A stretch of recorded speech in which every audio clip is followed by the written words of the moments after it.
உடனே நம்ம பசங்க எல்லாரையும் ஹாஸ்பிட்டலுக்கு வர சொல்லு. பப்பு கால அவ்வளவுதான் இல்ல தெரியல மச்சான். மக்கராசு எங்க இருக்கான்னு தெரிஞ்சிடுச்சு. சீக்கிரம் வாங்க. இனி பொறுக்க முடியாது. பதவியே போனாலும் சரி நம்ம யாருன்னு காட்டிட வேண்டியதுதான். டேய் மாப்பிள்ள மொக்கராசு வர சொன்னு சொல்லுங்கடா. தொடறதுக்கு முன்னாடியே வந்துட்டார் சார். எது எங்கடா மாப்பிள்ள? மொக்க கீழ் ஃப்ளோர்ல இருக்கான், சேம் ரூம்ல. குமரனை காலி பண்றதுக்கு பண்ண பாம்பு இவன் கையவே காலி பண்ணிடுச்சு. அது மட்டும் இல்ல, குமரன் கேஸை இன்வெஸ்டிகேட் பண்ற சிபிஐ கிட்ட வசமா மாட்டிக்கிட்டான். நாளைக்கு குமரன் கோர்ட்ல சரண்டர் ஆக போறான்னு இப்பதான் பிபி போன் பண்ணி சொன்னாரு. அப்போ மொக்கராசு அப்ரூவரா மாதிரி எல்லாத்தையும் சொல்லிடுவான். சச்சா, அந்த அளவுக்கு அவன் நினைவு வந்ததும் உங்க மச்சான் உயிருக்கு பயந்து ஒருவேளை சிபிஐ கிட்ட போட்டு கொடுத்துட்டான்னு வைங்க, இப்ப ஹாஸ்பிட்டல் இருக்கிற நீங்க நாளைக்கு வேலூர் ஜெயில கம்பி எண்ணிக்கிட்டு இருப்பீங்க. மார்ச்சரி எங்க இருக்கு? மார்ச்சரி எதுக்கு அவன் சாகல? கேட்டதுக்கு பதில் சொல்லு. அது அந்த பக்கம் இருக்கு.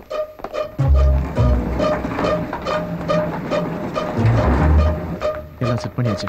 டாக்டர்ஸ் கூட கோஆபரேட் பண்றது சொல்லிட்டாங்க. பாக்குறதுக்கு அப்படியே மொக்கராஜ் மாதிரியே இருக்கான்ல. பாடி ஷேப் கூட மொக்கராஜோட ஒத்து போயிருக்கு.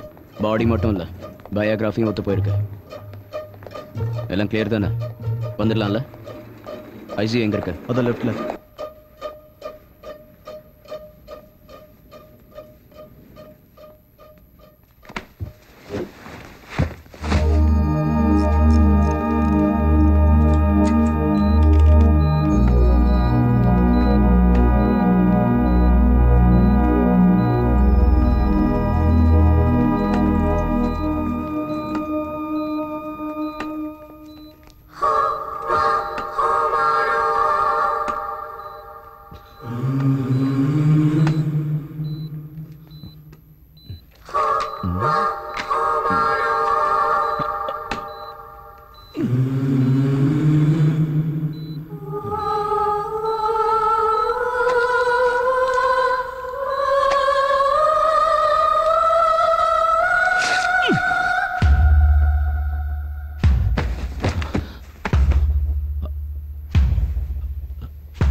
நீ உன் மாமன் கண்ணில் சந்தோஷத்தை பார்க்கணும்னு நினைக்கிற, ஆனா அவன் உன்னை பணமா பார்க்கணும்னு நினைக்கிறான்.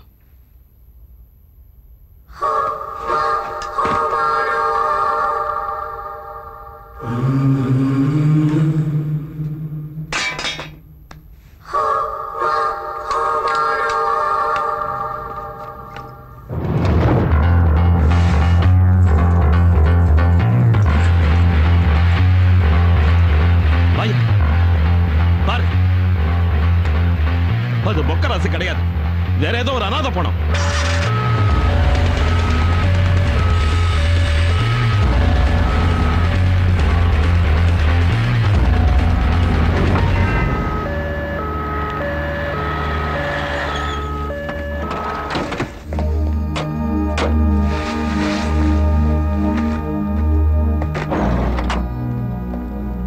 வரலட்சுமி நேரம் போயிருப்பால.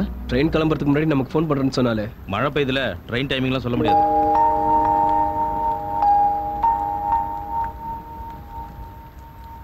இவனுக்கு மயக்கம் தெரியாதுல்ல? நாளைக்கு காலையில வரைக்கும் எழுந்திருக்க மாட்டான்.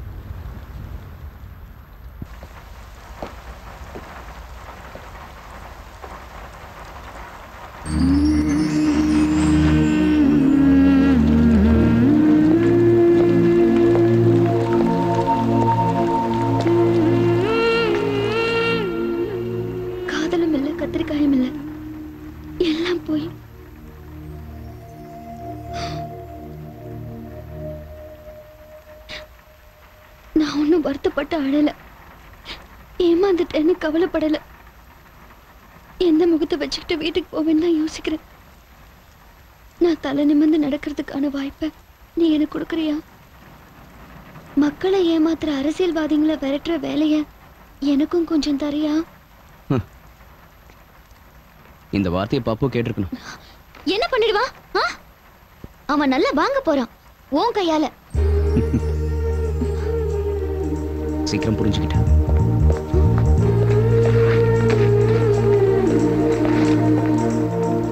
வா.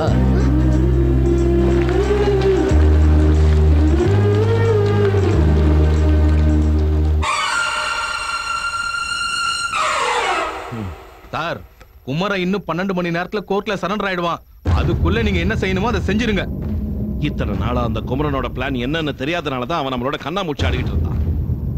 இப்ப ரூட் கிளியரா இருக்கு. நாளைக்கு அவன் கோர்ட்டுக்கு வந்தே ஆகணும். ஹைகோர்ட்டுக்கு போற எல்லா வழியும் பிளாக் பண்ணி அவனுக்கு ஸ்பாட் வைங்க.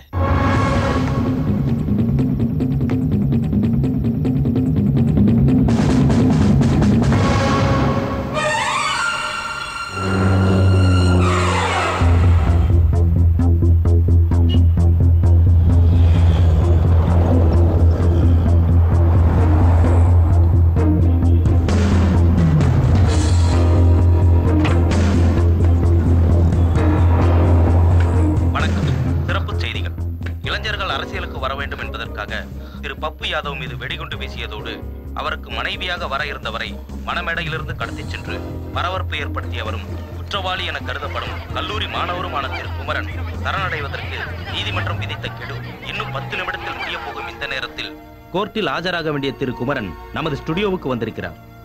பரபரப்பான இந்த சூழ்நிலையில் அவருடைய கருத்துக்களை அவரே நேரில் தெரிவிக்கிறார். இதோ.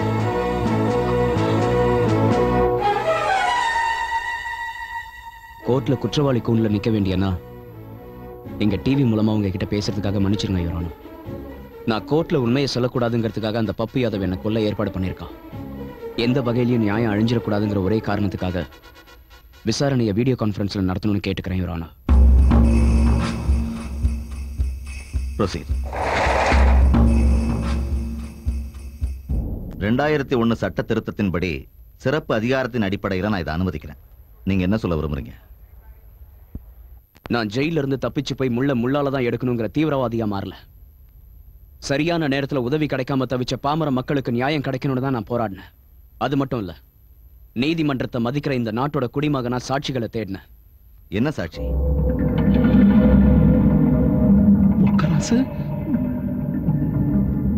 இப்படி பண்ணிட்டியா பாபா? உன்னை உசுரா நினைச்சேன். ஏன் உசுர எடுக்க பாத்துட்டிய? உன்னை வேணான்னு சொன்னதுக்காக என் தங்கச்சியை உதறிட்டு வந்தன. ஆனா நீ என்ன தலைகாடி வச்சு கொள்ள பார்த்த. உனக்காக என்னவெல்லாம் பண்ணிருக்க?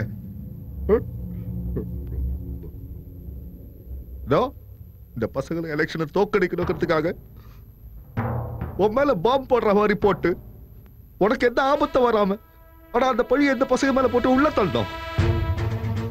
உன் மேல எந்த சந்தேகமும் வரக்கூடாதுன்னு எத்தனை தடவை உனக்காக ஜெயிலுக்கு போயிருக்க, தலைமறைவாயிருக்க.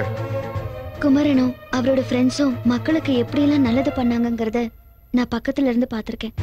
அது மட்டும் இல்ல, பப்பு யாதவ் மாதிரி கொடூரமானவங்க கிட்ட இருந்து மக்களை மட்டும் இல்ல, என்ன மாதிரி ஒரு அப்பாவியும் காப்பாத்திருக்காரு. இந்த போராட்டத்துல அவங்க கூட இருக்கிற சந்தர்ப்பம் எனக்கு கிடைச்சதுக்கு சந்தோஷப்படுறது மட்டும் இல்ல, ரொம்ப பெருமைப்படுறேன்.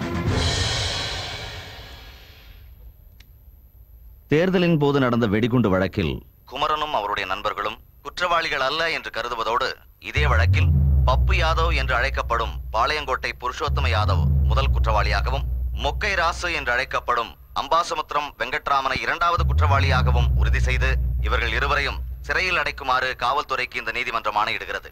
சிறையிலிருந்து தப்பித்ததும் வரலட்சுமியை கடத்தியதும் குமரன் செய்த குற்றம். இந்த வழக்கில் அவருக்கு ஜாமீன் கொடுத்து அடுத்த விசாரணைக்கு உத்தரவிடுகிறேன்.